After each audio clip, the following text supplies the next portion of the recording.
Welcome to So I Married a Film Critic, a discussion between a professional film critic and lecturer and me, his wife of 20 years, who just likes to watch movies for fun. I'm your co-host, Julia. And this is Barry the Film Critic. Hello, everyone. We're going to be talking about a hilarious movie. Which was not meant to really be that way, although I'm not sure. In the future, after the Great War, our civilization lies in ruin. Government does not exist. Technology has been erased. And everything man remembers is gone. Out of the chaos, a lawless army will arise to prey on the few survivors.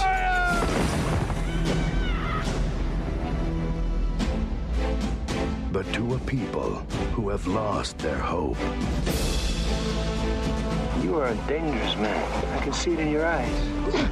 he will give them courage. I have a feeling about you. He will restore their memories of the past. It's the individual that counts. These people don't need dreams. They need help. Are you going to bring them that? I want him bound. I want him dealt with. He will unite them You have a gift, Postman. with a message of freedom. I challenge the leadership of the clan. You want a war? I'll give you a war! Kevin Costner, Academy Award-winning director of Dances with Wolves, brings you an epic new vision of our future. There's gonna be new laws. There's gonna be peace. Okay, well, we want to dedicate this episode to our friend Aaron. Yes. And you can follow him on Instagram at Aaron's, Arons, Aaron's Film Emporium. He is a member of the Hawaii Film Critics Society and a movie critic for Maui Watch. So follow him and see all of the awesome film reviews that he posts. He is a huge Costner fan. Oh, what the biggest I've ever met in my life. Yeah. Aaron's a fan of this film. He's one of the few.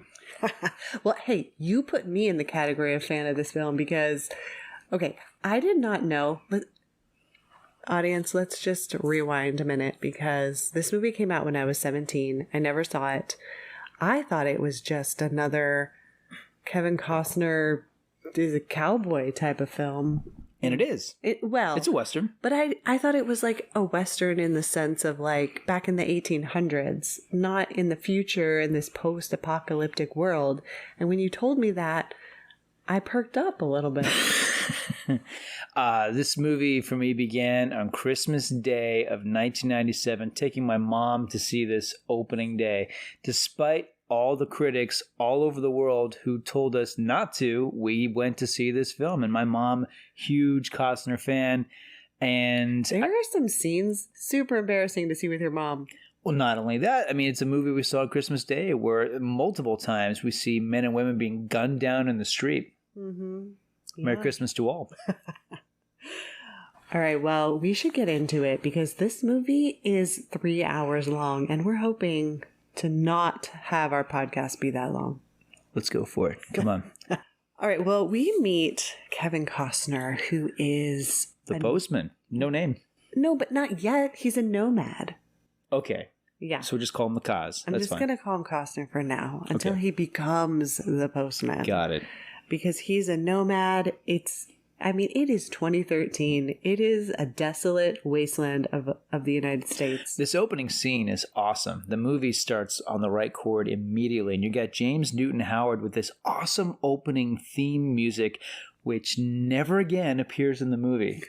It sounds like Duel of the Fates. It is freaking cool. For those of you who love movie scores, just punch up the opening theme music to The Postman. It's great. And then you never hear it again for the rest of the movie. But, I mean, Costner is firing on all cylinders. Like, we see the desolate wastelands. We see, the gas stations that are all torn down. There's a lion wandering around. It's a great opener. And we also meet Bill the Mule. And that is... Played by a mule. But it's kind of who he talks to when he's by himself. Yeah, it's kind of, I mean, there's been a few movies that have done this device. An obvious one would be, Will Smith in I Am Legend. He's talking to a dog for the entire film. And then Tom Hanks. Tom Hanks did a similar film called News of the World, where he's talking to a... And Castaway, where he talks to a volleyball. And Turner and Hooch, where he's talking to a dog. See? Keeps happening. Yeah. Okay, but this mule is pretty cute. And he's named Bill for William Shakespeare because Costner likes to go around and perform with Bill these like Shakespeare scenes and to get food. Can I just say too, these performances, this is bad. This is bad Shakespeare.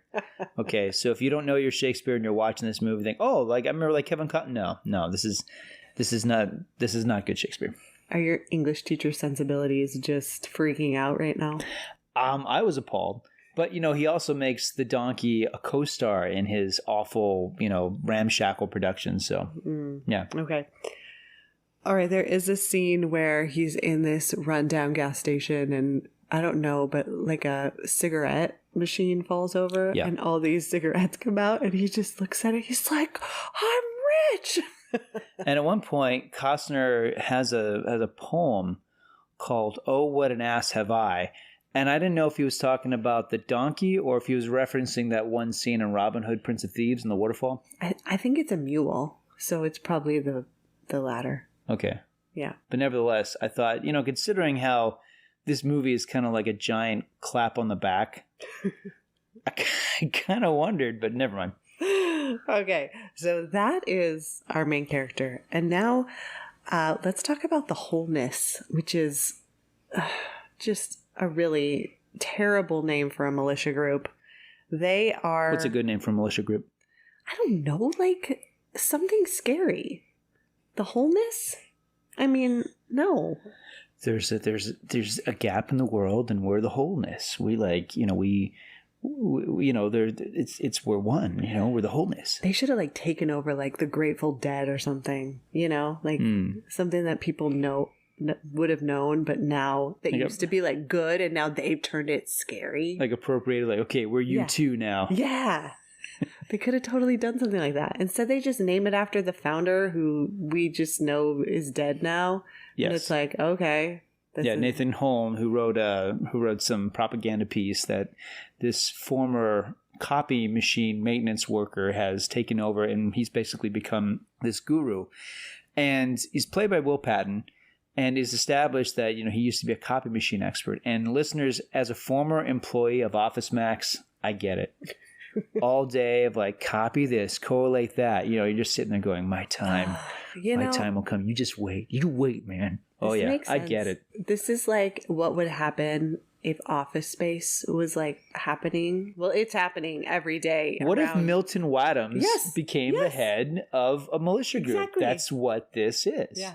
Yeah, because it's not Lundberg. Lundberg would be so much scarier. No, this is that middle guy, that guy who the company needs, but they don't really know what to do with, and they're never going to promote him. But it's essential that he's there. Yeah, that's who this guy is. Yeah, a former copier salesman. This totally makes sense because, I'm sorry, General Bethlehem is not scary. This actor is not scary. Bill Patton's a good actor, but yeah, who they needed was Gary Oldman. And what Gary Oldman was doing? Air Force One. You know who was offered the lead of Air Force One? Kevin Costner. He turned it down to do this movie. But I can't imagine Costner saying, get off my plane the way Harrison Ford does. Well, you had a good idea. You said, what if Harrison Ford was the postman and Costner was General Bethlehem? Yeah, I think that'd be a better film. I think that would have been a better balance. And plus, Costner, people forget in movies like No Way Out and one of my absolute favorite guilty pleasures, Mr. Brooks, he can play a good bad guy. He's a good villain. So I'd love to see him pitted against Ford. And I think Ford has this gruff quality to him that would have made, and Indiana Jones always had a Bogart kind of quality. I think Ford would have been good in this role. I do. Although, could he have saved this film? I don't know. But I do blame some of the tonal problems with this movie on Costner. Yeah. Well, all right. I mean, I guess we'll talk about it as we go. But yeah, he keeps shifting from like, it's weird. It's like a serious movie, but then there's like these wacky moments that pop up. Well, as someone who took his mother to see this movie on Christmas Day, There are scenes in this film that are loopy and goofy, and then you would have these long passages of ultra violence. I mean, for 1997, this is a very violent movie. The body count is quite high. The sadism, the meanness of it. It's at times it's really not fun. Although it's there's always something to see.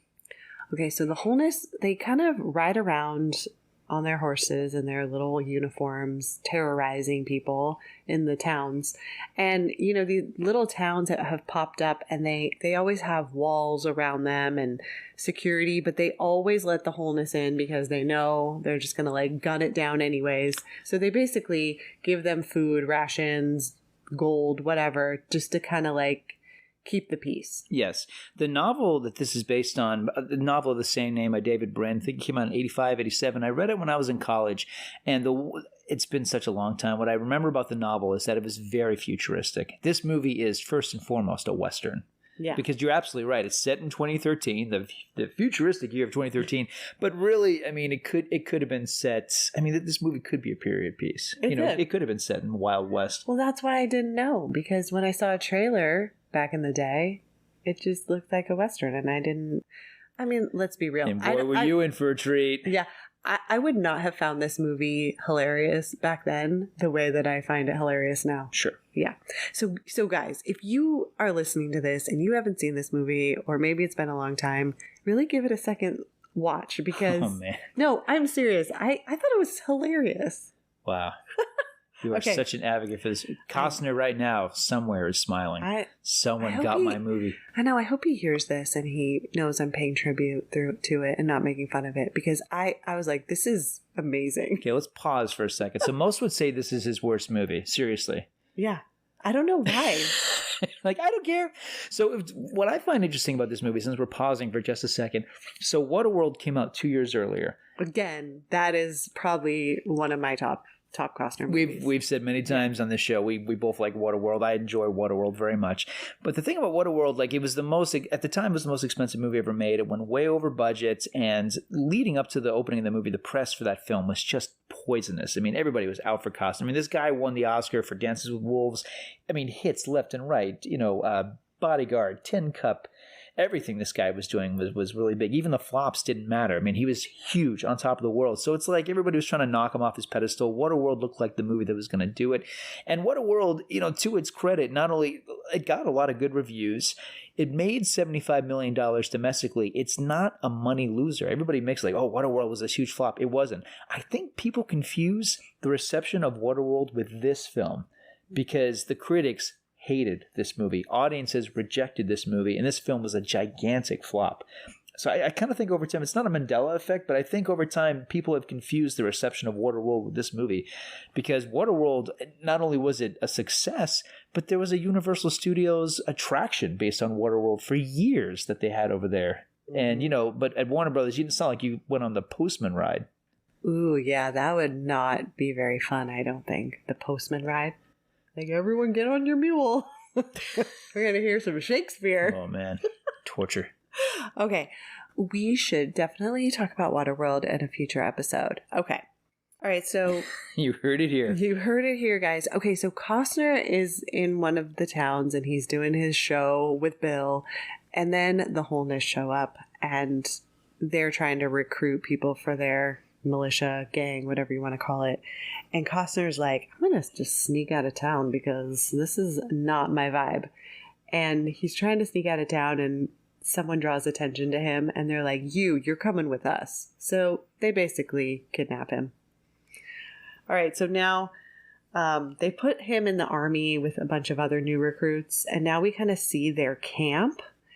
And I'm not sure if it's like the Wholeness Army, and then they also have like other people that just live there, because there's some women too hanging out. It's not well established. I mean, there's these sweeping camera shots, which are pretty impressive. It looks great. The movie looks like John Ford shot it. I mean, it definitely has that large scale scope. No question, Costner's playing with a very, very big sandbox here. But in terms of, who everything is, why everything adds up, there's some inconsistencies. And in terms of, because, as you've indicated, because the head of it, General Bethlehem, is played by an actor who doesn't quite have the militaristic presence, charisma, fearfulness. You kind of wonder, like, how is this guy keeping all of this in motion? That's the thing. Like, the only reason he's scary is because for some reason all these dudes do what he says. Yeah. I mean, he's really, even when you see him, like, okay, he shot someone in the head, or he, you know, put like a sword through someone. It's like there's never that feeling of like, oh no. He has a second in command, and it's established that it's a guy he fought, and he had his tongue removed and his testicles removed, and now the guy follows him like a dog. But you look at this guy who looks like Dave Bautista. It's like, how did this guy lose a fight with Will Patton? Yeah, exactly. It's like, you don't buy it. I mean, you need an actor, because that's the thing about like Tom Hardy when he played Bane, for example, in Batman. I mean, the guy came across like Mussolini. You need that kind of character here. Patton, it's just not enough. He's a good actor, but it's not quite there. I feel like his features, like his facial features, are a little too soft. Like, he doesn't have that scary look to him. Sure. Yeah. Yeah. Or like, remember I was mentioning the actor, the scary guy from that one movie last night? The scary guy from what movie? The one in the desert with the... I love that you're poking me right now with your finger. Like, that's going to make my brain work faster. Keep poking. Yes. You know where you'll draw blood eventually. Okay, Which movie? Okay, there's a scene where a guy plays a guitar. Yes. In Deliverance? No. No. A rock band guitar. A rock band guitar in the desert. Yeah. But there's no water. Charlize Theron. Mad Max Fury Road. Okay. This is how we play categories or whatever. Okay. I think we're letting listeners know a little too much about our marriage right now. Okay. But Mad Max had a freaking scary bad guy. Yes, he was awful. He was terrible. Terrifying. Yes. If you're going to have a post-apocalyptic bad guy, it's got to be somebody like that. Well, I mean, look, like The Rock did a movie called The Rundown. Christopher Walken in that movie is quite magnetic, and he has a similar kind of operation as The Wholeness, where it's these vast, mountains and caverns that are being, worked on and pillaged. I bought it because it's Walken. Yeah. Yeah. Yeah, I think, but I mean, come on, this movie was so crazy expensive. I don't know that they could afford it. Anybody other than Kevin Costner. They're like, we can afford Will Patton? Okay. Look, Costner, you get Tom Petty. That's it. We're cutting you off with Tom Petty. I know. And I feel bad kind of dissing on Will Patton because he is a good actor. It's just, no, he's trying. I just don't find him scary at all. Well, I mean, come on, it's a problem. I mean, because Costner is quite charismatic. Even in this movie, he needs somebody who's his opposite. I mean, an obvious example, he did this movie called No Way Out opposite Gene Hackman. I mean, think about how good Gene Hackman would have been as the head of the Wholeness. Mm-hmm. I mean, Hackman can make anything. And Hackman as a villain, oh man, especially at this part of his career, he would have been fantastic in this. Yeah, because I mean, this guy's got the like athleticism, but I don't feel like the bad guy necessarily has to be the super in shape dude. But yeah, he needs to be scary. Well, as I said, I mean, like, you don't believe that his second in command could possibly lose in a fight to him. Yeah. And when Costner finally does get his hands on this guy, it's like, why is this fight lasting more than 15 seconds? Costner, just punch this guy in the nose and we can move on. Yeah. Okay, so we have a bunch of scenes of training and then them like learning the rules and, don't be last in line or you don't get food, that kind of thing. They all get branded with the number 8. Yes, and we're introduced to Giovanni Ribisi playing the world's most annoying movie character. Yeah, he's special. And is he? I mean, I don't know what he's playing here, and that's true. Ribisi's a good actor. We don't really know. He's done this before, and he did it in a movie called The Gift, the Sam Raimi movie I like a lot. But Ribisi, I don't know what he's doing here. I just don't. I don't know if he's playing someone who is mentally challenged, or if he's just a dope, or if this is what it looks like when someone is absorbed in a fascist worldview. I don't know what he's doing here. There is some dialogue about, like kind of nuclear fallout type of symptoms. Yeah, yes. I wonder if he just like got radiated too much. No, seriously. I like that as a character trait. Your brain is deteriorating due to fallout radiation and action. Play that, Ribisi. Yeah. And he's like, he just doesn't know what to do. Yeah. I don't know. Yeah. I don't, and again, seriously, like you and I, we love actors and Ribisi, Patton, they're wonderful actors. These performances are half there. Yeah. And You know what? They kill Bill, They kill Bill? the mule. Oh, sorry. I'm like, the Tarantino film? We're talking about that now? Sweet. No. They don't just kill him, they eat him. You know what? Like, that is sadistic, man. This movie is mean. This movie is really mean to animals. Remember when they shoot the wolf and Dances with Wolves? Do you remember that? No. That's devastating. Costner watches it happen. These soldiers are like, hey, and they shoot the wolf. And it's like, oh my God, that's the wolf he was dancing with. And they shoot it. And in this film, it's off camera. You don't see them kill Bill, but they're eating him afterwards. And Rabisi's like, oh, this is so delicious. It's really hateful. Yeah. Well, he's not the only animal that is killed for food that you would not expect. But This is a mean flick, Costner. yeah. Okay. So there is like a lake, and there's this projection booth on this boat, and so all of a sudden you see Costner, he's trying to sleep, and then this movie starts, and it's Universal Soldier, and everybody's sitting on a hill watching this movie across this lake on this huge screen, and then all of a sudden these people start throwing rocks at the projection booth no, we don't stop, turn it off. And a detail that's weird is you see Dolph Lundgren's face and name on the screen for a second. They're going, boo, boo. And I'm thinking, wait a second. Van Damme's the star of that movie. Did Van Damme call you are not using my name in this movie. I will not be represented by the Postman. No, you're not so only Dolph Lundgren gets mocked in this film. Oh, you're coming to his rescue. I want to come to anyone's rescue who's in the Postman. So then what happens? So the soldiers are complaining. Yeah, so the projection. And the projection is like, is this what you want? Is this what you want? And he puts on the Sound of Music. So Julie Andrews is doing the twirl in the hills. And everyone's quiet and docile, Yeah. And my question to you is, did they shoot it originally where it was the Sound of Music and people were freaking out? And then it was Universal Soldiers that sedated them? And then Costner's like, would it be funny if we switched it? Yeah, I don't know, but this was the moment where I was like, this is the funniest thing I've ever seen, and I'm on board with this film all the way. Do you buy it though? Yeah, I do. These are hardened prisoners. I mean, they kill all the time. I know. Do you really think they wouldn't want to watch Universal Soldier? Okay, but if your life is violence, you want to relax. The Sound of Music is anti-Nazi. Wouldn't that be against? I mean, the wholeness is they're racist. They're fascist. I know, they're total Nazis. I know, but they just want to hear some music. They never get to hear music. They don't have radios now. There's music in Universal Soldier. No, okay. No, not so long. Farewell. No. Okay, you got me there. Yeah. Okay.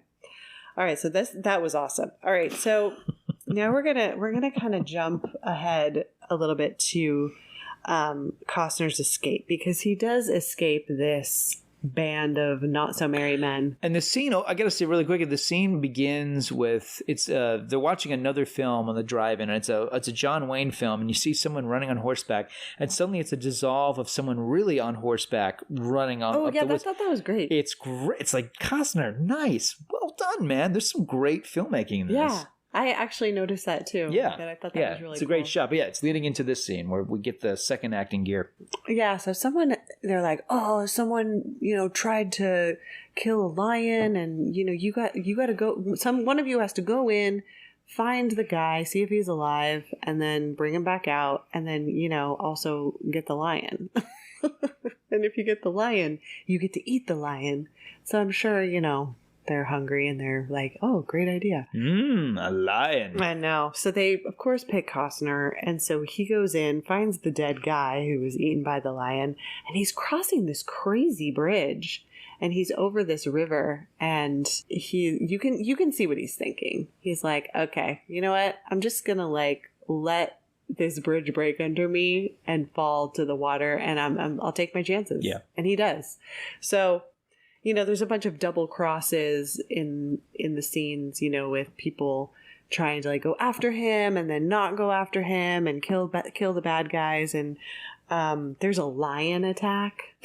I mean, because it's the future from 12 Monkeys. Yeah, there's just these zoo animals just running everywhere. So yeah, a character gets eaten to death by a lion. I'm like, oh, okay, all right, well, that's fair. That they ate his donkey or his mule, and now he's getting eaten by a lion. Exactly. So, yeah. Karma. Yes, it's the circle of life. The circle of life out here in apparently post-apocalyptic Utah or something. Yeah. All right, so now Costner has escaped and he's just like walking in the rain, freezing. He probably doesn't even know where he is. You know, he's trying to like hide because they are still going after him. And he ends up like kind of, it looks like he goes down like a dirt slide. Yeah. Clearly it was made for this movie. And he lands right next to an abandoned mail truck. And he's like, oh, yes, this is my hotel for the night. And he climbs in there and there's just like a skeleton. A perfect skeleton. Yeah. Totally cleaned out. Like, I don't buy it. And you were like, how long has he been here? Like a year? I think it's been like 13 years. That is the cleanest corpse. I mean, there's nothing. There's no flies. No, I mean, it looks know. like the kind of skeleton I'd see in my science class. No, I mean, clearly it's a prop. That's what No it is. question. Yeah. But he's I mean, the sitting skeletons in the Goonies weren't this well preserved. there. Yeah, he's sitting there freezing and he's like looking at the skeleton and it's like, you know, that skeleton's wearing a scarf and a jacket. I'm just taking that. So he does. He finds a lighter. I don't know how he starts a fire inside of this mail truck, but he does. Mm-hmm. And then he starts reading the mail. You were laughing so hard at this point. I thought, wow, like I thought it would be kind of quiet and uncomfortable watching this with you, but you were enjoying this so much. That was when I'm like, oh, I'm so glad we're covering this because I've never thought this movie was this funny before. This happens, you guys. Barry is like, hey, do you want to watch this movie? It's a little dark. I don't know if you're going to like it. And I end up finding it hilarious. Well, quick aside, the one that's pretty extreme that we'd talk about was because you told me you were a fan of Christian Bale, but you'd never seen American Psycho. This is back when we were like dating, and I said, "Oh, you got to watch American Psycho." He's a genius. We watched in that. it after we got married. Okay, yeah. But in any case, I thought, oh, this might be a mistake. No, you were cackling almost the whole movie. I'm like, oh, okay. It is a comedy. I just didn't, because the first time I saw it, I was really shocked by it. But I'm like, this guy's a genius, so you need to see this. And yeah. Yeah. So I had a similar experience with this, albeit not as extreme. But yeah, like Costner's in there reading the mail like, oh, you know, Aunt Betty, you know, she's sick with cancer. Okay. He like burns the letter and then he opens up another one like, oh no, Uncle Bill's going to visit, blah, blah, blah. And then you see it on his face when he reads a letter about like, I don't know, little Billy and losing his tooth. And then a little tiny tooth just like falls out on his hand. Do you think any U.S. Postal Service workers have actually done this? No, because it's a federal offense and they would go to prison. Very good. That's the proper answer. Good job. But have they ever done it? I mean, I'm sure there have been. I think it's like, I'm not delivering mail today. I'm just going to pull this over. I'm going to read these stupid letters. I'm going to burn them. I mean, yeah, and then they go to jail. They go to jail. And that's Chris's last day on the job. Yeah. They're like, Chris, why did you have to do this? That's what it means when you go postal. You just open all the letters, read them, and burn them. Yes. Maybe that's where that term is. Do you think it comes from this movie? No, I think it's way before this movie. But it's funny when this little tooth falls out on his hand, you can see the look on his face like, you know what? I can use this to my advantage. So now we're going to start Act 2, and this is where Costner becomes the postman. Yes. And you know what? He's not trying to be a hero in this. He's just trying to get food. He's our biggest anti-hero ever. Which is great. Costner does that well. He was that way in Waterworld. I don't know about Robin Hood, but yeah, even No Way Out. Like he's good at playing characters who are they have like a noble veneer, but really on the inside they're Bodyguard. Yes. Well, I mean, Frank Farmer in The Bodyguard. I mean, come on. That guy was... Yeah. Yeah, it's all these guys where, like, I think they're decent and they're good inside, but they're just like, I don't really want to do this. Like, this is just... Yeah, the reluctant heroes. Yes, reluctant heroes. You know, like, don't salute me. Don't, like, just stop. But in the case of Costner, I feel like... It's almost like it's a little him too, because he's an underdog, a reluctant movie star. Let's remind everybody. Dances with Wolves. He wrote it Well, he adapted it. He worked on the screenplay. He directed it. He starred in it. Most of the movie is him, and it's 3 hours. And when that movie, before that film came out, it was the same thing with Waterworld. They were calling it Kevin's Gate. They were saying, I mean, seriously, like they were like, so this is going to be the biggest bomb of all time. What happens? It's a blockbuster. It wins Best Picture. So he's been the underdog for most of his career, even during his successes. People saying, like, oh, he's dull. He doesn't deserve his success. So when he plays these characters, especially in this case, who like becomes kind of a messiah, I do feel it's like, hey guys, check me out. He's like, everyone thinks I'm so awesome and it's so annoying. Though I did hear, one of my favorite tidbits in this movie is apparently the crew and the cast, when Costner wasn't around, they nicknamed the movie Dirt World. And apparently the cause did not like that. That's hilarious. Welcome to Dirt World. Another day in Dirt World. Yeah, I like it. All right, so now the Costner addresses the part of the postman and says he is a part of the newly restored United States government.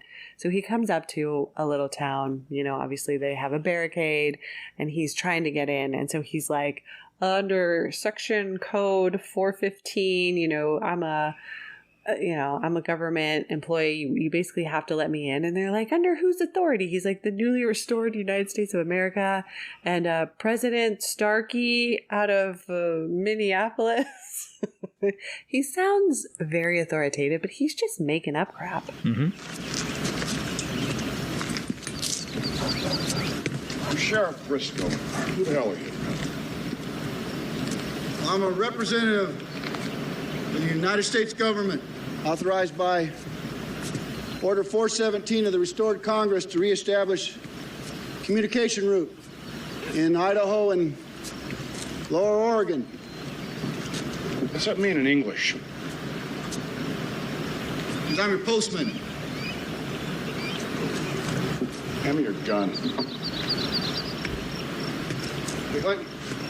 Understand that tampering with the mail or obstructing the mail is a federal offense, and furthermore, the Bolin Act requires that you provide all mail carriers with sanctuary and food.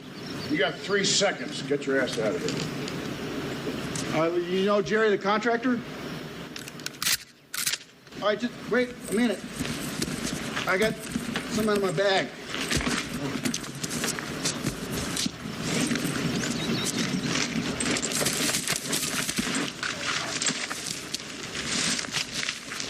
Did you say one? One. One. Paul Davis, 124 Pineview. Never heard of him. 2. Lily May Reno, 16 Lincoln Road. 3.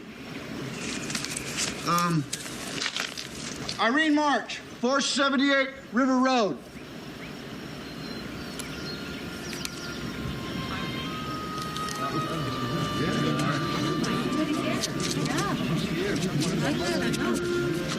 Did he say my name? Finally, he says a woman's name who's in this town. So this is a touch, I gotta say, I love it because, man, this is old school Western. So he talks his way into this town. All the townspeople gather around. They all look like they've been to hell and back. They like their hair is bad, their clothes are tattered. And who's the one woman to come forward and read the letter? Peggy Lipton from Twin Peaks, the mother of Rashida Jones. Peggy Lipton, one of the most beautiful. Rashida Jones' mom?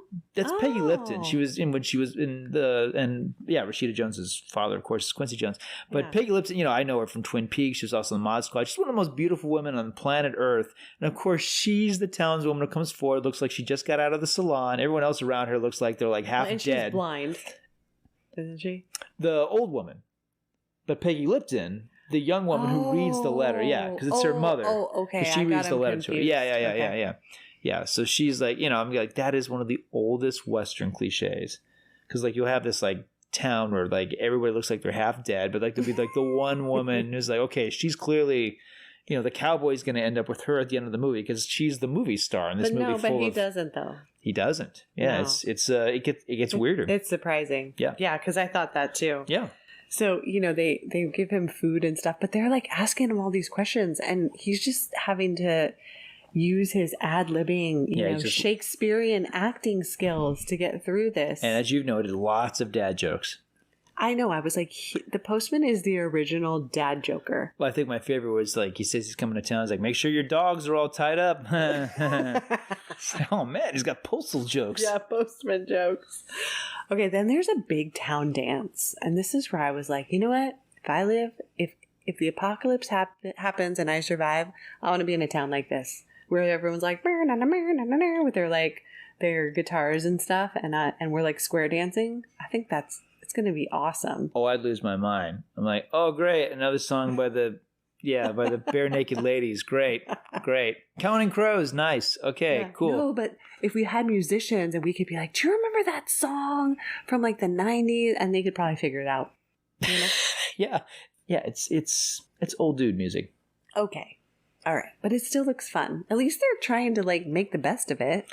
I would take my chances with the wholeness. I wouldn't stay at this town. Absolutely not. No, give me the number 8. Let me watch The Sound of Music. I'm not hanging with these yokels where Peggy Lipton's the only hot chick in the whole town. Forget it. Get me out of here. These lamos. She is not the only hot chick. Meet Abby. Oh, that's right. Yeah. That's right. Olivia Williams in her film debut. God bless her. She survived this movie. Here she comes. Here's Abby. And she asks the postman to dance with her. And then all of a sudden, she's asking him very personal questions that basically comes down to, like, do you have good sperm? And he's like... I have no response to that. I know. And, well, who would? And the postman's just like, why do you ask? Yeah. Well, she wants him to be the body father.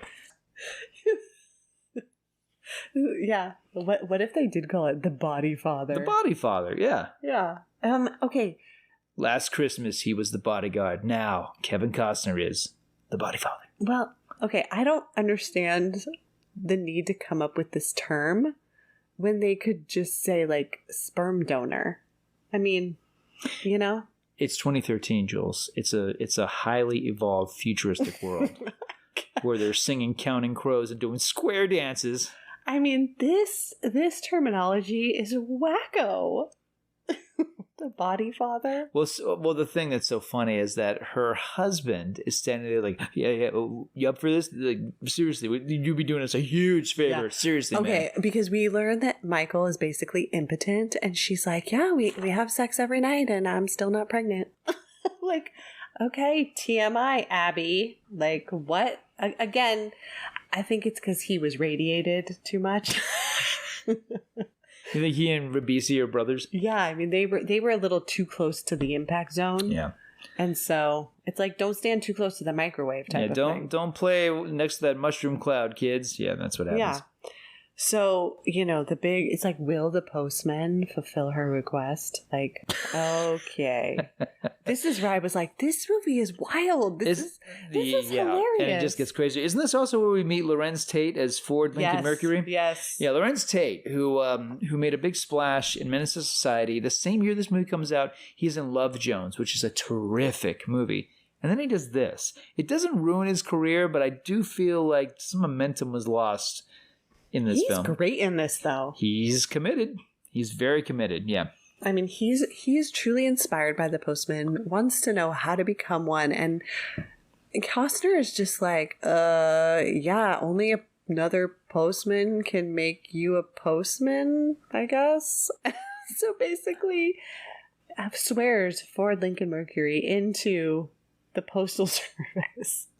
And you know what? I didn't think anything was going to come of this, but oh boy, we're in for a real treat later on. Yeah, this is actually setting up the second and third act, which is pretty audacious. Pretty amazing. Mm-hmm.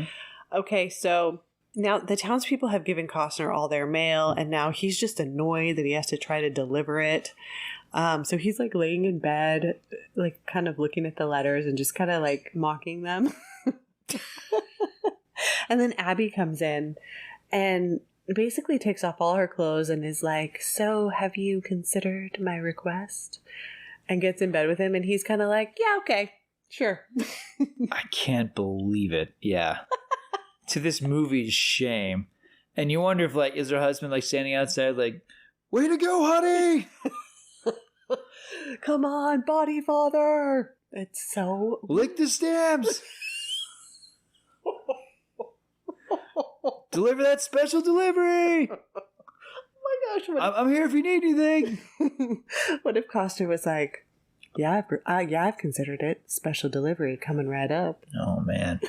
I wouldn't put it past this movie. And at one point she's like, can you just close your eyes? It would just make this whole thing easier for me. But you know what? They have sex all night. It's an extended sex. Again, it's like, it feels so shameful because he just met her husband and he was feeling really like, this isn't right. And then she comes in, drops the robe. He's like, okay. Yeah, no problem. I don't have a problem with this. Yeah. Anyways, it's just hilarious because like in the beginning, she's kind of like, you're just, basically the sperm donor. And then after a while, I think she's like, yeah, this isn't too bad. All right, so Abby's request is fulfilled. Yep. The postman leaves the next day, and then he leaves with a quote that he keeps throwing out there that stuff's getting better. Oh yeah, that's what he says. That the new President Starkey. He's like, President Starkey has a saying, "Stuff's getting better," and everyone's like, yes, the hope we've been looking for. This apocalypse is rough if that's like inspiring them. This is one silly movie. Yeah. And then even the mayor, he's like, are you really who you say you are? Because I got my doubts. And Costner's basically like, well, if I come back with some mail, then you'll know. And then the mayor quickly goes, can you send this letter for me? Yeah. Like, I guess it couldn't hurt. All right. Okay. So the Wholeness basically raid the same town of Pineview after Costner leaves, and he learns of the restored government in Minneapolis. There is a flag burning. They set the post office on fire, and then General Bethlehem just has eyes for Abby and is like, I'm taking her with me. And Michael is like, dude, that's my wife. And he's like, I can have what I want. And he's like, no. So he executes Michael in front of Abby and then takes Abby. And then has her tied to the side of the cart as the horses take her off, and she has to like basically walk all this distance. And it's established that he's molested her. I mean, look, listeners, this movie is made with conviction, no doubt, and the production is muscular, but tonally it is such a mess. I think Costner thinks this is satire on some level, but this is ugly. This is ugly stuff. This is ugly stuff that they're dealing with. Oh, God. It's like, if you were going to whittle this movie down, I think you could find a great film in there, but you got to take away the parts that are really, really nasty. But you know what? Guess what? This movie has a director's cut, and we're watching it. Costner didn't cut a freaking thing out of this movie. It's all there. All right, well, while that happens, Costner goes to another town, and the people are like so stoked to see him. The letters are delivered. But then, who shows up? The Wholeness. General Bethlehem shows up, and they're kind of like, you get out of here, because we have the postman here, and he's from the new United States of America. And General Bethlehem is like, what are you even talking about? You can tell he's just like, he's annoyed. I think the postman is annoyed. Like, everybody's just really annoyed at this situation. And so there's a shootout, and Abby is rescued. And boy, is she ever. And it's a total repeat of the Robin Hood Prince of Thieves scene. Like, Costner smacks the guy off a horse with a pole, jumps on the horse, goes up to his fair maiden, pulls her on the horse, and gallops out of town. Like, we just saw him do this in Robin Hood a few years earlier. I know, but it was still pretty awesome. Well, he clearly remembers the stunt because he did it beat for beat in this movie, too. He was like, you know what? That was so cool. Let's do it again. Like, there's a lot of talky in this movie. We need a little more action. Yeah. I was into it. And then, we find out that he was shot somewhere in the stomach, I guess. And so Abby has to, I don't know, she's pretty ingenious, actually. Like, she's very crafty because she hooks this thing up to the horse so that it can like drag Yes. him behind the horse. And they find like an abandoned cabin that they just like shack up in for the winter. And, you know, they have a fireplace, they have beds, she melts ice and makes water. I'll tell you what, if this movie had just been a little crazier, this part of the movie would have turned into Misery. Oh, totally. Because he keeps talking about how weird she is. Like, wouldn't it be great if she's like, I kind of like you this way, and she breaks his legs. Well, she tells him, she's like, you're lazy. Your legs are going to fall off. He's like, I'm injured. And then he tells her she's weird multiple times. Now, and he's correct. Yeah, she is weird. But, okay, so Abby finally tells him that she's pregnant, and she's like, you're definitely the father. And he's like, The body father. The body father. And he's like, well, how do you know? And this is where we find out that when General Bethlehem kidnapped her, that he couldn't complete any sexual acts with her and would just beat her up. And so I'm like, oh man, General Bethlehem's impotent. And like, was he also near the blast zone? Because this is embarrassing. This scene should have not been in the movie. And then right after this, we have a scene where Kevin Costner is playing tic-tac-toe on the windowsill. You know your movie's too long when you have a scene of the actor playing tic-tac-toe on the windowsill. Like, Costner, cut some stuff. You have an editor. What did he do? Well, okay. And then the part about, okay, sorry to keep going back to this, but like, you know, the part about Bethlehem, like not being able to like do anything. Yeah. Down there. Yes. It like she goes. Thank you for pointing. Okay. Remember, this is the theater of the mind, but please continue. Okay, well, that was for your benefit. Thank you. Okay, well, like the dialogue, it goes by so fast that I feel like Costner was like, oh, hopefully people will just like not really know what we're talking about. Hopefully they'll keep enjoying this movie, Yeah. despite the fact that we're talking about basically like an attempted rape. Yes. Well, yeah, he attempts to rape her multiple times, but his thing doesn't work. It just doesn't. Again, the blast zone, I think. I think the radiation, because obviously this is like multiple men now in this movie. It's crazy. Should we keep talking about this? Well, okay, but that's how she's like, you're definitely she's like, but you're not the real dad. Michael's the dad. You're just the body dad. Well, and she also tells him that Michael's dead. And you know what? I freaking knew they were going to kill off Michael. Oh, of course. I mean, I knew it. He's a problem. Yeah. In fact, you know what? Smarter movie? No Michael.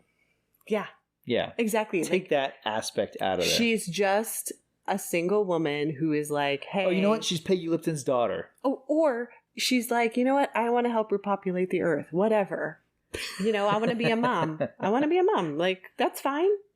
Have her do that. Sure. The whole body father thing, and then Michael getting executed, and then the movie has to kill him off because he's an inconvenient character. And you know, this movie ridiculous. Has so many public executions. Yeah. What's one less? I know, because like Michael's probably one of the only like really sweet characters that we meet. Yeah, and he's 3 minutes of screen time tops. And then he's a plot device. He's gone. Yeah. He's totally gone. All right. At one point, she almost drowns in a river, and he goes to like save her, and she's like, see, your legs do work. And he's like, you are so weird. And then at the end of the winter, she burns down the cabin. Like, what? And he's like, why did you do that? She's like, what? You thought we were just going to stay here forever? Like, I have to go to a safe place to have my baby, and it's not with you. It is pretty strange because you do think like, okay, like the rest of the movie could be just this because the film has lingered on this part of the film for so long. It could be them kind of finding their affection for each other. Right. But this does not happen right now. Yeah. You kind of wonder like, oh, maybe they aren't going to end up together. It would be pretty weird if halfway through Misery, Annie Wilkes burns down her house and Paul's like hobbling outside. She's like, I'm sick of you. Me and Misery the pig are getting out of here. Yeah. So this movie takes, again, wild twists and turns that I was not expecting. Yeah, it's pretty goofus, I gotta say. Yeah. All right, well, Abby and the postman are walking out of the forest, and this is where they meet another postman, played by Costner's real-life daughter. Yeah. Yeah, there's a lot of family in this. I suspect he wanted Natalie Portman, and Natalie Portman read the script, and she's like, can you just tell him I'm not available, please? Please? So Costner's like, all right, I'll cast my daughter. And then there's his son is in the movie in a very key role. His son has kind of a resemblance to DiCaprio. I'll bet he wanted DiCaprio. And he's like, well, my son will do it. He looks kind of like DiCaprio. So come here, boy. Action. Come here, boy. All right, well, this is where we find out that Ford Lincoln Mercury has created an entire mail delivery system, giving the oath to hundreds of young people. Now they have a mail system where they sort the mail. They have multiple routes that they've put together, and it's like a whole little city of mail. And he also reads fake letters from the postman to all the mail carriers to inspire them. Yes. And when Costner shows up, he's like, what are you doing? I mean, it's crazy, but it's like actually giving them hope. Oh, and you were like, you know who is not inspired by this movie? The U.S. Postal Service. Oh, man. I suspect when this film came out, they're like, you don't say anything. You do not reference this movie. We don't talk about it. I don't want to see those posters in our office. Nothing. Yeah. Yeah. Well, anyways, so now all the carriers, they salute Costner, and he's just like, stop saluting me. This is so embarrassing. But he reads a fake letter from President Starkey, and he's like, so when I call the postman back to Minneapolis, that's when he'll have to leave. And Ford Lincoln Mercury is like, but you'll stay till then, right? Until he like calls you back. He's like, yeah, sure, I'm gonna stay. I mean, Ford really took on his new role with gusto. Yes. It's now the only career choice that he has in this world. Yeah. Yeah. He goes for it. He originally he wanted to do something with cars, thus his name. But becoming a postal carrier, that's all you can do. But these guys aren't getting paid. There's no stamps. They're just doing it for the pure love of mail delivery. There's electricity, but yeah, there's no stamps in this world. All right. Yeah. All right. So now we just have a lot of riding around, people taking their mail on different routes. And then we find out that some of the mail carriers aren't coming back because the Wholeness will get a hold of them and execute them. Do you want to talk about the scene with the boy and the letter? The famous scene. It's the most famous in the film, yeah, where the cause is, galloping and he runs gallops in slow motion to a boy and hands him a letter. The boy hands him a letter. Oh, he hands him a letter. That's right, yeah. And the boy looks like he basically, it's like when Kurt Russell sees Elvis in that movie back in the day. It's like, touched by the postman. The postman. Yeah. Yeah. He took my letter. It's amazing. Yeah. Yeah. It's pretty silly. Yeah. He finally confesses to Abby that, he's a nobody. He's just, made this up. And can I just say, listeners, I mean, this moment comes an hour too late in this movie. I mean, this isn't we've talked about romantic comedies. They're like, and I lied the whole time I was lying. Yeah, this is told her this in the cabin. This is not a big deal at this point. Movie is so past this, and she's like, I know, I don't care. The whole deception angle of the movie doesn't really work. The one thing that jumped out at me though, is because he's building hope. And he's also creating a new government with deception. Is the point of this movie that democracy and government are built on lies? Is that what this movie is telling us? Maybe it's telling us that the point of it is that if you believe in it, then it's real. Is that a healthy thing to...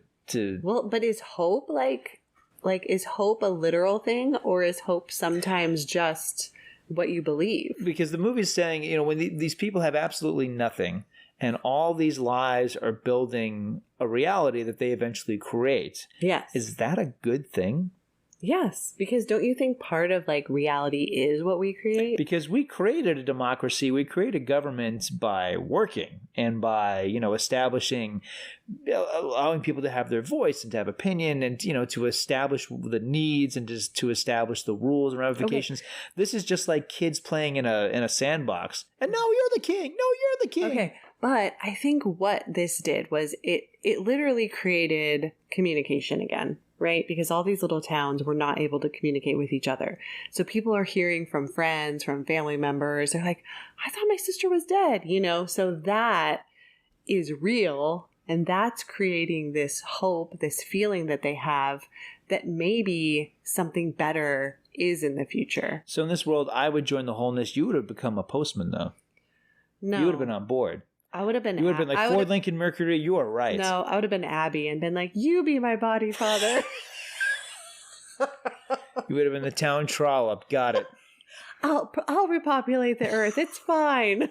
I've been waiting for Kevin Costner to show up. Like, how's your sperm?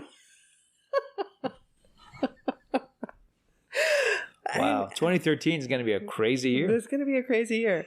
But after he confesses to Abby, she is like, you're still just a body father. And he's like, no, I'm this baby's real father. And I'm kind of happy that he puts his foot down because she's just living in a fantasy world of this weird reality that like, he's not the real dad. Yeah. It's like, no, he's the real dad and he's the only one who's alive to be the dad. So come on, Abby. Like, it's funny too, because like, the postman is the only, well, until we meet Tom Petty, he's the only celebrity in this world. So you figure she'd be a little more awestruck with this guy, but maybe it's because she knows that he's lying and that she's just, maybe she's positioned in the screenplay as an opportunist. Well, and I think like her and Michael had such a good thing, it sounds like. Yeah, she does mourn him at one point. One point she's talking about how she misses him. Yeah. And there is a scene like after her night with Costner where he comes up to her and you think that things aren't good, but then they hug and it's like, oh no, he's like, they're really excited now because they really want to start a family. Yeah. And this is their chance. So I don't know. I think she's kind of like, prove it to me that you want to be with me. But also now that she's pregnant, I think she's kind of it's like one track mind. Once you're pregnant, like, all her energy and everything is going towards this baby. So I think she's kind of like, she's probably exhausted. She doesn't have time for this nonsense. It's postman sperm. It's not usual sperm.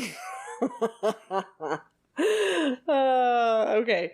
So there is a scene where the mail carriers kill a bunch of the wholeness gang. And they leave a note and the note says postage due. It's the movie's equivalent of ho, ho, ho, now I have a machine gun too.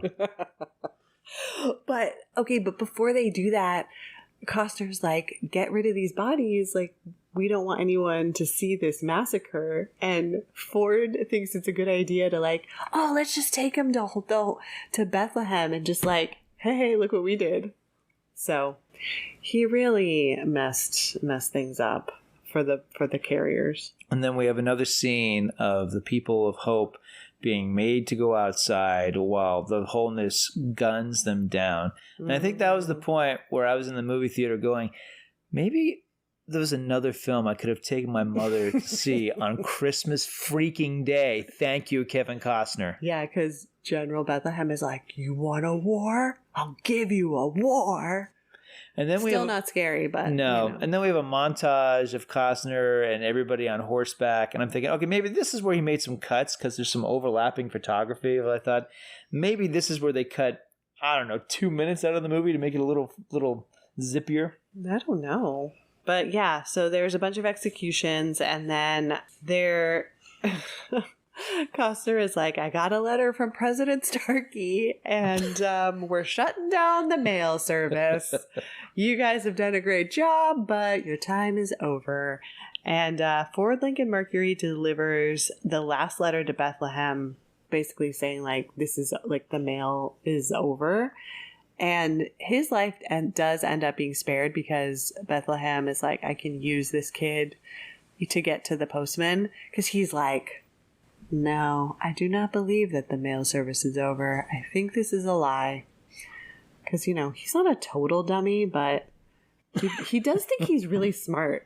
Well, that's one of the problems. I mean, Costner and Bill Patton, they're playing characters who both are pseudo-intellectuals who think they're pretty brilliant. They're kind of insufferable in that way. I don't know if there's enough contrast between the two of them, other than the fact that Costner is handsome and doesn't have a beard, and Patton... Oh, okay. Let's talk about the fact that Bethlehem doesn't recognize him. Oh, that's bizarre. Okay. Yeah. Okay, so Costner has a beard when he's initiated. At the beginning of the film, yeah. Yeah, when he's initiated into the wholeness, and then he escapes, he becomes the postman, he shaves. General Bethlehem is like, "Do I know you?" And he's like, "No, I've never seen you before. I'm just the postman." And you and I were laughing so hard. We're like, what? Clark Kent Superman situation? Yeah, it's the glasses. It's so crazy because it's the year 2013. It's the apocalypse. Bethlehem hasn't met any new people in a long time. And then here's Costner, who's clearly the most handsome person in the year 2013. And yeah, he escapes and he doesn't remember him. It doesn't make a lot of sense. Nor does it make sense that he would be into easel painting. That's bizarre. Oh, yeah. And he's doing a self-portrait.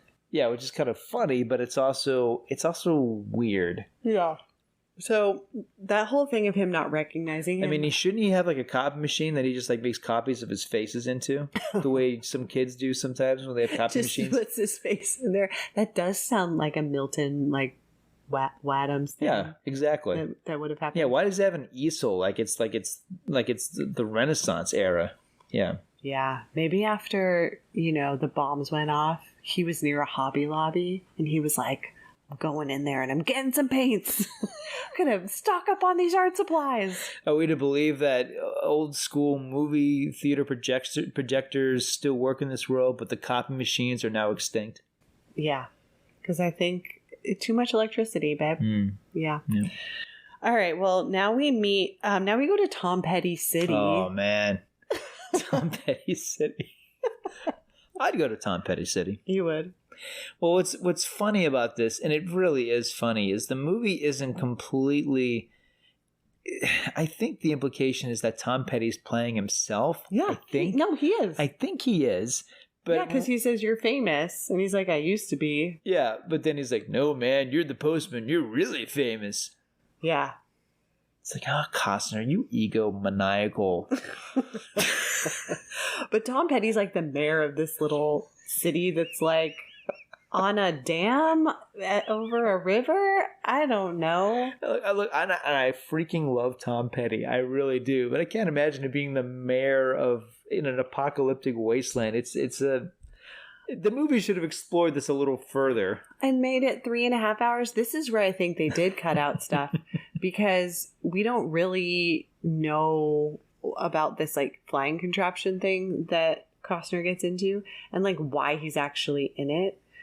Because I think what's happening is he's leaving this town so that he can go grab more people to create an army to go up against the wholeness. But they don't really explain that.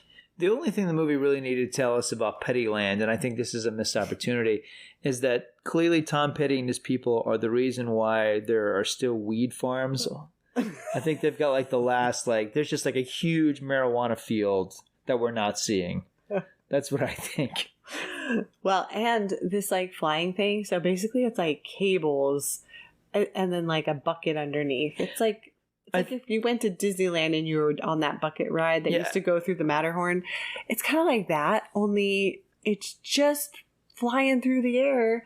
And then you see Costner with the wind blowing in his hair. And are there flashbacks or something while he's flying? There's voiceover. Oh, yeah. For some reason. I mean, I think, do you think they were thinking if the Postman's a huge monster hit, which of course it will be, we need to have okay, this will be the Postman ride one day. Ride options? Yeah, but Six Flags will have the Postman ride. It's going to be this thing. I mean, because he's so how do I stop this thing? And Tom Petty's like, don't even worry about that. That's such a small minor thing. Oh, okay. Am I going to die?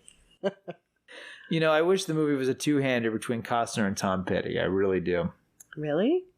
Yeah. That'd be fun.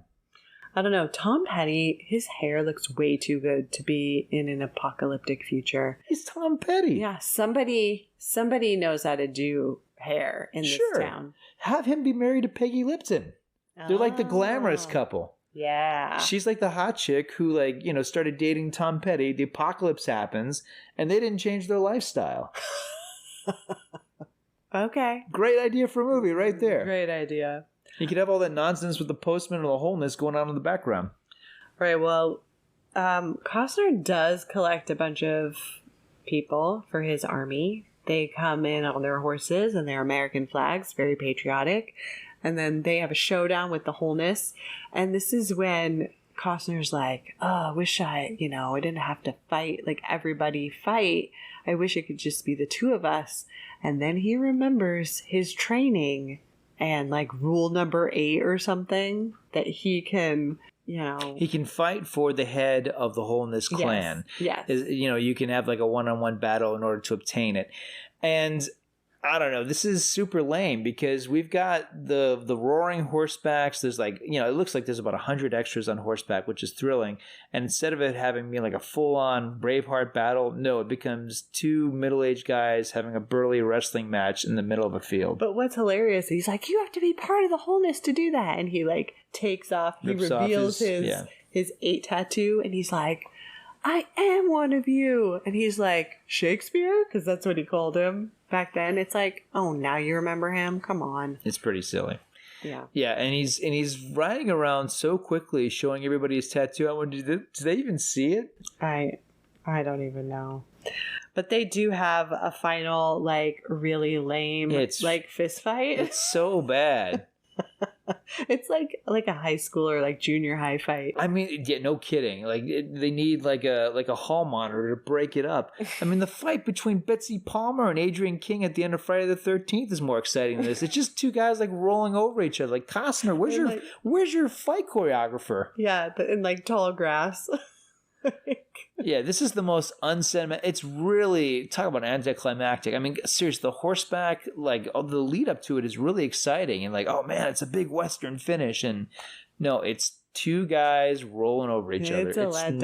It's not exciting. Yeah, and then he's like, no, I'm not going to kill him. And then Ford, no, you're not going to kill him. And then in my mind, I was like, somebody's going to have to kill this guy, and it's going to be his number 1. It's going to be impotent unit guy. Yep, which is... and it totally was, yep. And I called it, and that's exactly what happened. But it was a little bit satisfying to see that guy take him out. It's like the one thing. His character doesn't have any lines. He's got nothing to do in this movie. Yeah, nothing, except look a little bit scary and like... a little sad that his testicles are gone. Yeah. And his tongue. I mean, a lot sad. Yeah. But I mean, apparently he's got a lot in common with a lot of the guys in this post-apocalyptic world. Again, talk about an ego trip for Costner. Not only am I awesome in this movie, I'm the only one to have my genitalia intact. Yeah. And it still works. Yes, exactly. He's like the I only deliver one. more than the mail, if you know what I mean, and I think you do. He's like, I'm the only real man in this movie. That's right. That's right, you fools. I'm the body father, all right? Okay, so now we things are finally coming to a wrapping up. close. Yeah. Yes. Abby has her baby, and she's like reading a letter to the baby, like, one day you'll meet your dad. And then Costner shows up, and he's like, the mail is always really slow. It's like, oh man. More corny jokes. A joke about slow mail. Okay. Our final scene is like, what, 20? Now it's the year 2043. Oh, okay. So it's way later. Things are now, I guess, normal. I don't know. But it's like his grown-up daughter is now played by Mary Stuart Masterson of Fried Green Tomatoes. I love this actress. I don't know why she's in this. And she's talking about her dad, and she's like, and now we're going to unveil, the statue that was created for him. And they take off a sheet, and it's him on a horse, like taking the letter from the little boy. And you're like, oh my gosh, like, He must have told her that story like multiple times growing up, because how else would she like know to do this? But then why would this be? Why is this the moment?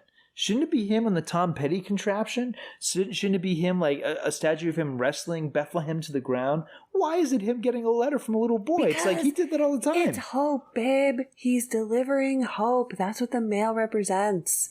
But the best part is when this older guy looks at the statue and the little boy, he goes, I'm that little boy. That was me. I feel like I wouldn't tell anybody that was you, man. That's embarrassing. You should just keep that to yourself. You need to graffiti this statue immediately. This thing is... And then... You weld it to the ground. And then at the end, they show the scene again. As if... It feels like it's even slower the second time, and it goes longer. It really lingers on the little boy's smiling face. It really does. Yeah. And then in our closing credits, we have a song. Yeah, because apparently, I mean, I'm guessing, I don't know this, but I'm guessing that Kevin Costner's like, hello, Whitney. Hey, can you do another, hello? Hello? Like, who else we got on my Rolodex? Amy Grant. Amy Grant and Kevin Costner duet. And I never knew this, because like I told you, when I saw this movie for the first time, I've only seen this movie like twice. I'd never sat through the end credits before, so I didn't know that halfway through the very long end credits, there's a duet with Amy Grant and Kevin Costner on the soundtrack. Yeah, and the very first lyric is like, you didn't have to be so nice. I would have loved you anyway. What? You didn't have to be so nice. I would have loved you anyway. You had just looked once or twice and gone upon your quiet way. Today said the time was right for me to follow you. I believed, I hoped I'd find you in a day or two. You didn't have to be so nice and become my body father. I would have loved you anyway. And by the way, I wouldn't even call this a duet. This is a situation where Costner was this is like the one time he holds back in this ego trip of a movie. Mm-hmm. He's like, oh, okay, I'm gonna let this Grammy Award winning performer basically carry the brunt of this song, and I'm gonna sing so timidly you're barely gonna know I'm here. Yeah, I mean, if I didn't know he was singing, I wouldn't even be able to tell. It's some background studio session guy. Yeah, exactly. You didn't think it's Kevin Costner. No. And that is not the bodyguard, the postman. The body father. Yeah, the body father. Kevin Costner is the body father. Yeah, that's the postman. 3 hours. 3 hours, folks. Yeah. So, yeah, there's good stuff here, but the whimsy and the savagery, they just don't gel. And I want to like this movie because, man, this movie takes chances. It's bold. Costner just does not go easy on himself. I mean, that's one of my favorite things about Waterworld. I mean, this movie had every critic with their poison pen out to knock this movie. And what is Costner doing in the first scene? He's peeing in a cup and drinking it. And the opening scene is like, man, this guy's like, he's not going easy on himself. And it's the same thing with this movie. I mean, it's audacious. It's taking bold swings. The filmmaking is great. But the tone of this thing, it is on and off. This movie is like loopy and silly and goofy. And then it wants to be grandiose. And then it wants to be satirical. And then it's like really nasty, violent. So yeah, I really... I kind of admire this movie. I don't think it's Costner's worst movie. I think he's done worse films. Let's see. And I wrote them down because I'm like, what has he done that I don't like? He did a film right after this. It was like his comeback movie. Do you remember Message in a Bottle? I think I've only seen it once. It sucks. Spoiler. And then he did a film called 3,000 Miles to Graceland. It's this Elvis heist movie. It's bad. And he did a movie, I think he shot not that far away from here, called Dragonfly, which is terrible.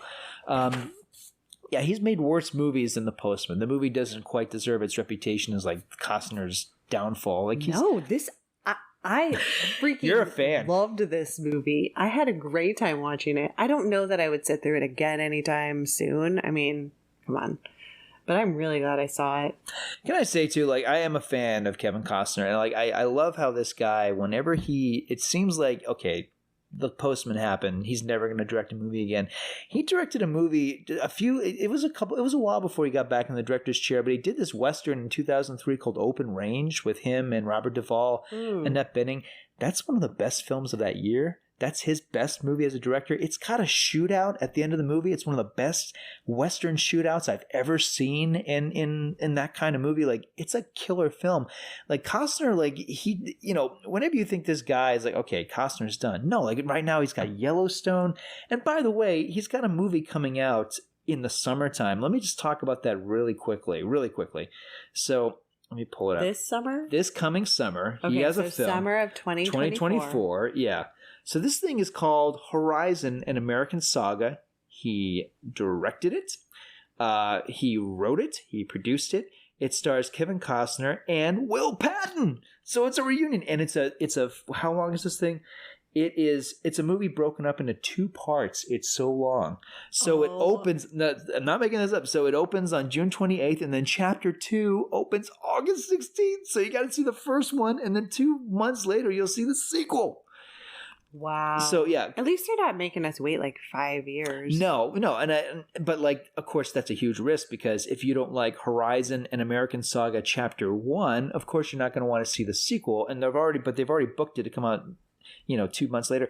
Anyway, he's still taking huge swings. He's still like, Costner loves the Western. He's still making Westerns in the 21st century. So, yeah. Do you think they could use the same tagline for it? Go Postal? One man walked off the horizon and hope came with him. That sounds like that could be the tagline for any John Wayne film, any... Oh, I forgot the first part. The year is 2013. Oh, then no. Not that part. No, I mean, like, I admire him so much. I like him, for one thing.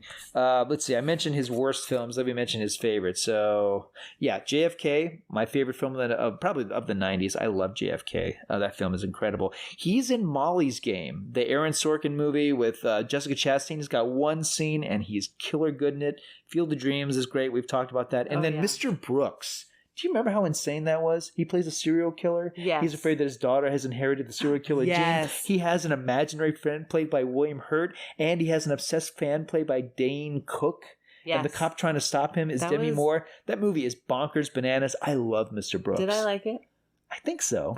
It's got a really, really shocking final scene. I dig that movie so much. It's pulpy, it's trashy, and no apologies. So yeah, and there's others too. Bull Durham is awesome. Obviously, it's one of the best baseball movies ever. He's made a lot of great films. He has, but man, it's almost irritating how his choices are kind of crazy. I mean, playing Superman's dad in the recent Superman movies, that's like the most conventional thing this guy has ever done. He just does not go easy on himself. But you know what? He does challenge himself, and he challenges his audiences. And sometimes we don't go with him, because he'll make movies like The Postman. Oh, no, we should. We should go with him. We're on like a journey of delivering hope in small little letters. Oh my gosh. Yeah. So, all right, 2 stars for me, because I think it's totally out of whack. Great, enjoyable. 2 stars for me, and 2 stars. Not even 2.5? No, wow. 2 stars. I'm giving it 3.5. What? Yeah. Seriously? Yes. Is this your favorite Costner movie? No. Because, it's like a combo of all of his movies. I mean, you got it's got some Robin Hood, you got some Dances with Wolves, you got some Waterworld in there. I mean, it's almost like a combo of everything that made him big at this point. I mean, I would rather watch Waterworld than this movie again. And Waterworld, I enjoy Waterworld. I actually like Robin Hood, Prince of Thieves a little bit better. Do you like that one? It's been so long since I've seen it. It's got some problems, but I like that one a lot. But the reason for my star rating is because I just had a really great time watching it. I laughed out loud. That's huge for me. And if I had seen this back in 1997, I think I would have been like, lame.